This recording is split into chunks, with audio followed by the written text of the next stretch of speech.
Mais je voudrais maintenant vous inviter à ressembler à la Vierge Marie, qui était là vraiment surtout pendant sa passion, le consoler Jésus.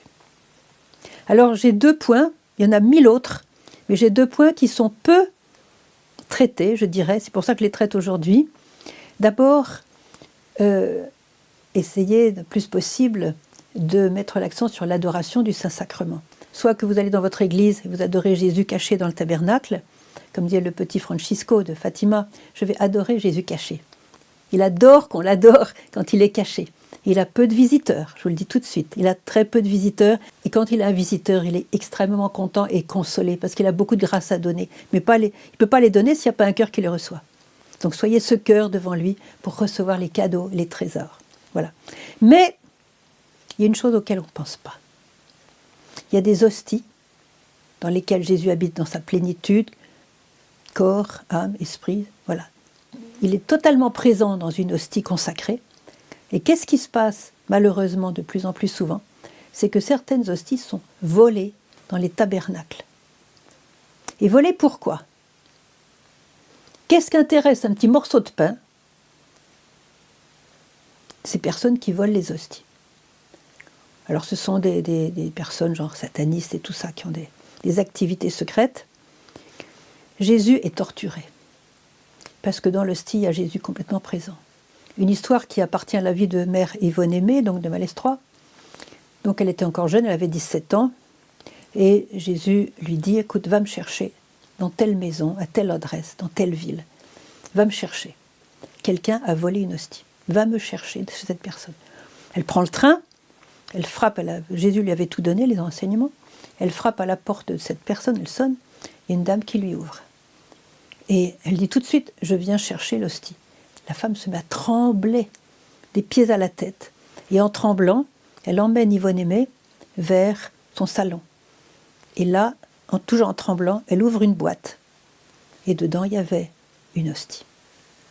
Yvonne Aimée a pris l'hostie, elle avait préparé un petit linge voilà, pour mettre l'hostie, la rapporter. Et avant de partir, bien sûr, Yvonne Aimée a vu la détresse de cette femme. Et elle a parlé avec elle et elle a réalisé que cette femme avait volé une hostie. Pourquoi? Pour se venger du Seigneur parce qu'elle avait perdu son amant. Voilà. Son amant l'avait délaissée, elle était dans la souffrance et elle attribuait ce mal au Seigneur qui n'avait plus rien à voir avec cette histoire. Et donc elle voulait se venger en torturant Jésus à travers cette hostie.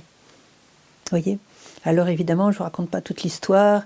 Ils ont parlé ensemble, la femme s'est calmée, elle a compris, etc. Et puis Yvonne Aimée, qui est devenue tellement une grande sainte, elle aura certainement toujours prié pour cette femme. Et donc voilà, l'histoire s'est très très bien terminée.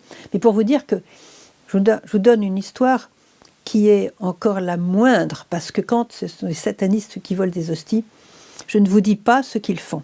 Et je ne vous le dirai pas, en tout cas dans cette vidéo. Et donc c'est horrible ce qu'ils imposent comme souffrance à Jésus. Et n'oubliez jamais que durant la scène, la dernière scène à Jérusalem, quand Jésus a changé le pain en son corps et le vin en son sang, à ce moment-là, il a eu la vision de toutes les hosties qui seraient consacrées dans l'histoire du monde entier. Il a vu chaque hostie. Quand vous communiez avec une hostie que vous donne le prêtre, Jésus a vu cette hostie. Il a vu chez qui elle allait tomber, qui allait la recevoir et comment cette personne allait-elle le recevoir.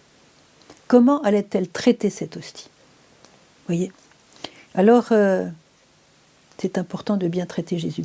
Qu'est-ce que je vous invite à faire?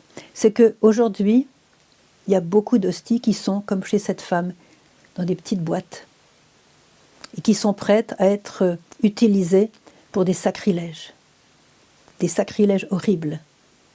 On connaît des ex-satanistes qui nous ont raconté ce qu'ils faisaient. Je vais m'abstenir, mais je peux vous dire que c'est horrible et que Jésus revit sa passion tous les jours à travers l'Eucharistie. Alors qu'est-ce que vous allez pouvoir faire? Je vous invite à consoler Jésus. Comment?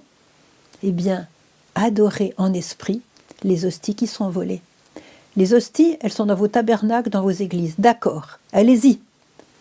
Mais quand vous êtes à la maison, que vous n'êtes pas dans une église, mettez-vous dans une position qui vous convient.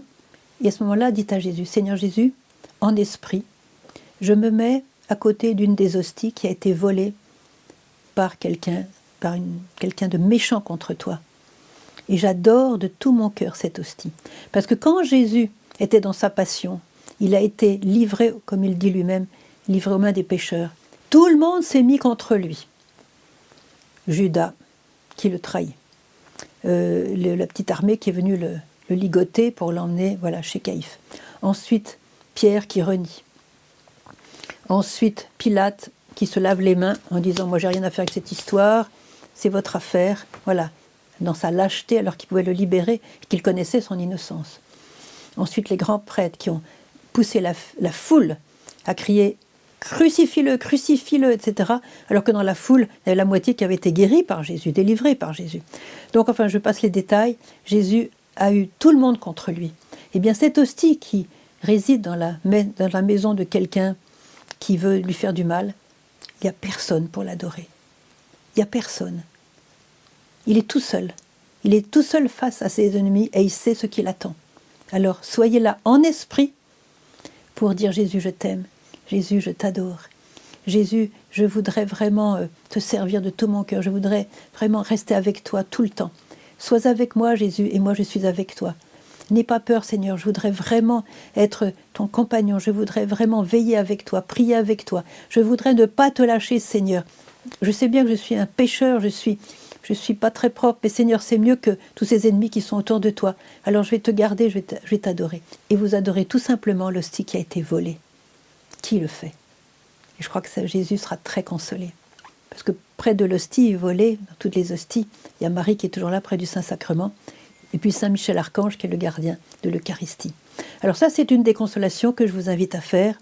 Et puis une autre consolation que je vous invite à faire, qui est très belle aussi, et qui malheureusement est trop peu connue, c'est que quand vous allez à la messe, appliquez-vous à communier dans l'état de grâce. C'est-à-dire, si vous avez un grave péché qui vient, disons, contre les commandements de Dieu, contre la volonté de Dieu, vous savez que vous ne devriez pas faire cela ou vivre cela. Alors, faites bien un cœur pur pour recevoir Jésus, parce que quand on communie en état de péché mortel, ça le torture, puisque dans le péché mortel, c'est ce qui a torturé Jésus pendant sa passion. Ce sont les clous, les marteaux, la couronne d'épines, la lance, tout ça, c'est qui a torturé Jésus durant sa passion, la haine. Alors, je vous invite, quand vous avez communié, donc en état de grâce, je vous invite à rester quelques minutes après la messe pour tenir compagnie à Jésus, pour le laisser tomber dans votre cœur, dans la profondeur de votre cœur, et lui laisser faire ce qu'il a à faire, l'œuvre sainte de sanctification, d'embellissement, de purification, de pacification, qu'il est en train de faire par sa présence, parce qu'il vient entièrement vivant chez vous. Et à ce moment-là, il fait son œuvre divine. Et qu'est-ce qui se passe la plupart du temps? On communie, on revient à sa place, on fait le signe de croix ou on ne le fait pas, on se met un petit peu à genoux, on ne se met pas, et puis, dans les 2 minutes qui suivent, on regarde à gauche, à droite, on parle avec son voisin, on sort de l'église. Jésus est venu pour vous parler, pour vous transformer en lui-même. Il faut prendre du temps pour cela. La Vierge nous demande, à Medjugorje, de prendre au moins minimum 10 minutes après la communion pour parler avec Jésus qui est dans notre cœur. Vous allez lui faire un plaisir fou. Et pas seulement ça, vous allez lui laisser le temps de faire son œuvre divine en vous. Vous cherchez la paix, c'est lui qui va vous la donner. C'est lui votre paix. Vous cherchez le bonheur, c'est lui votre bonheur même. Il est lui-même votre bonheur. Vous cherchez la joie, il vous dit qu'il veut vous donner sa joie, et sa joie en plénitude. Vous cherchez l'amour. Ne me dites pas que vous ne cherchez pas l'amour.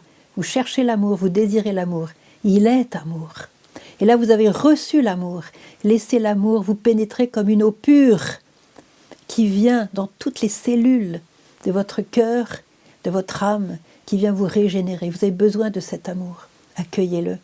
Accueillez-le et n'ayez pas peur. Voilà. Alors, en étant attentif à consoler Jésus, sachez qu'à ce moment-là, vous faites l'œuvre de la Vierge Marie. Parce qu'elle était là durant sa passion pour le consoler par sa présence, par son amour, par sa proximité. Voilà, elle était là pour le consoler.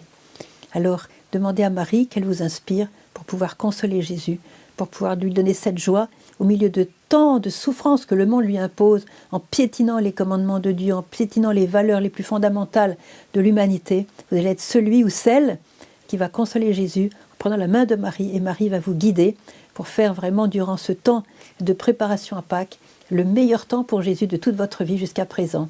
Amen. Que Dieu vous bénisse infiniment.